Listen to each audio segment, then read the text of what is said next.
Assalamualaikum warahmatullahi wabarakatuh. Sobahul khair, kaifa halukunna. Semoga yang masih di rumah kita lanjut belajar online lagi dan masih dalam keadaan sehat, juga penuh dengan semangat. Hari ini kita masuk di materi tematik tema 9, subtema 2, PB 5. Baik, pembahasan yang akan kita bahas hari ini adalah yang pertama, analisis informasi yang disampaikan paparan iklan dari media cetak atau elektronik. Jadi materinya masih sama tentang iklan.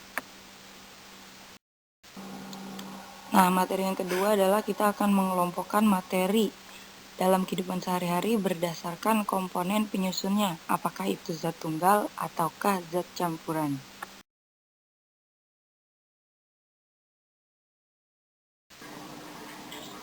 Nah, sekarang ada yang masih ingat jenis iklan elektronik ada 3 jenis. Contoh-contoh iklan elektronik apa saja? Ayo.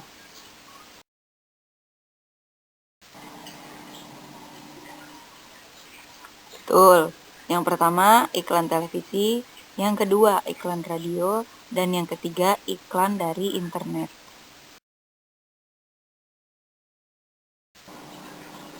Sekarang kita akan masuk pembahasan pada contoh iklan televisi beserta isi dan kesimpulan iklan. Jadi di pembelajaran kali ini kita akan melihat suatu iklan yang berasal dari televisi ataupun internet dan kita akan menuliskan isi dan kesimpulan iklan tersebut.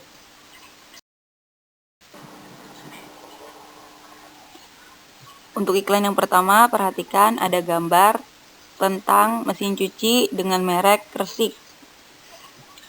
Setelah ini kita akan lihat apa isi iklan berikut dan apa kesimpulan dari iklannya.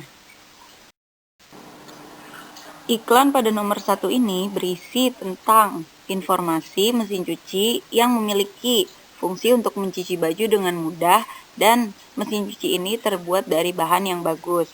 Sedangkan kesimpulan iklannya adalah iklan di samping mengajak kepada halayak atau mengajak kepada orang-orang untuk menggunakan mesin cuci merek ini, yaitu merek Resik.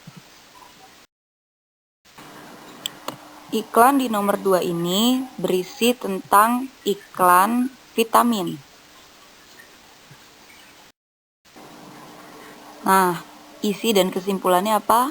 Yaitu isinya memberikan informasi penting tentang vitamin. Gunanya vitamin adalah untuk menjaga kesegaran tubuh supaya kita dapat mudah bergerak dan beraktivitas. Sedangkan kesimpulan iklannya adalah iklan di samping mengajak kepada khalayak untuk minum vitamin tersebut. Pembahasan selanjutnya yaitu tentang materi dan komponen penyusunnya. Ada yang masih ingat, materi terbagi menjadi 2 jenis. Apa dan apa ya? Betul.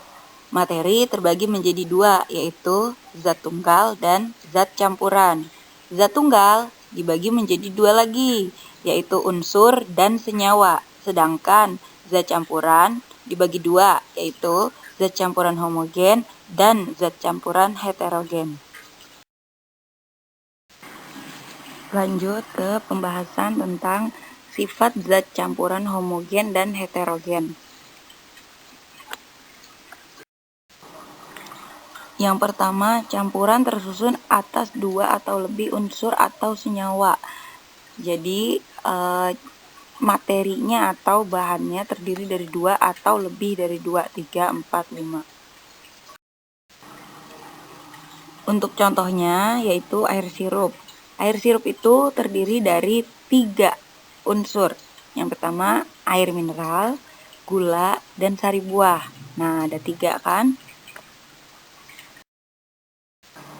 Sifat yang kedua dari zat campuran adalah campuran dapat dipisahkan menjadi zat-zat penyusunnya. Jadi, campuran yang terdiri dari 2 atau lebih unsur ini bisa dipisah lagi menjadi zat penyusunnya. Contohnya air kopi bubuk. Air kopi bubuk ini terdiri dari 3 unsur, yaitu air mineral, gula, dan kopi. Nah, setelah dicampur, kopi ini kan akan memisahkan diri, atau kopi tubruk ini akan setelah diseduh akan kembali ke bentuk asalnya, yaitu bubuk kopi.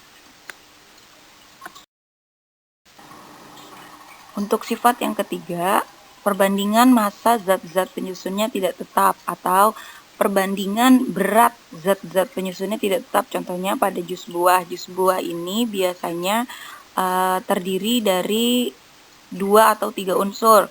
Contohnya misalnya kita akan membuat jus buah jambu. Jus buah jambu ini terdiri dari buah jambu 1 atau 2, lalu dicampur dengan air 1 gelas. Nah, ini beratnya sudah beda, yang 1 gelas, sedangkan buahnya 2. Sifat zat campuran yang terakhir adalah sifat campuran sama dengan sifat zat-zat penyusunnya, atau zat yang setelah dicampur bentuknya hampir sama dengan zat penyusunnya. Contohnya pasir. Jika pasir dicampur ke dalam air, pasir akan mengendap ke bawah. Nah, berbentuknya setelah dicampur maka berbentuknya seperti pasir juga. Ataupun misalnya dari yang padat setelah dicampur menjadi padat, pada awalnya benda itu padat.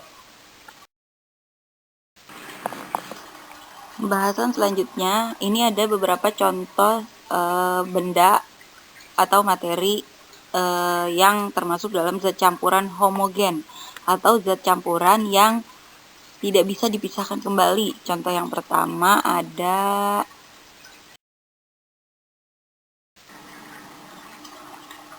air sirup yang pertama, kemudian tenol dan emas putih.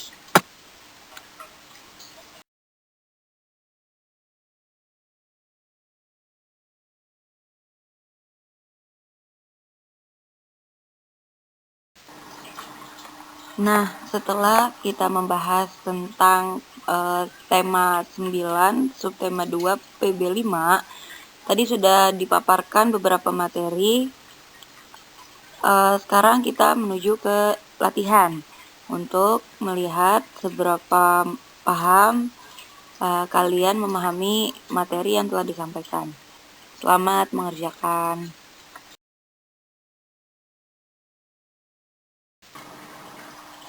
Baik, cukup sekian pembahasan pelajaran tematik kali ini. Kurang dan lebihnya Ibu mohon maaf. Semoga tetap sehat semua, tetap semangat walaupun kita belajar jarak jauh ya. Sekian dari Ibu. Wassalamualaikum warahmatullahi wabarakatuh.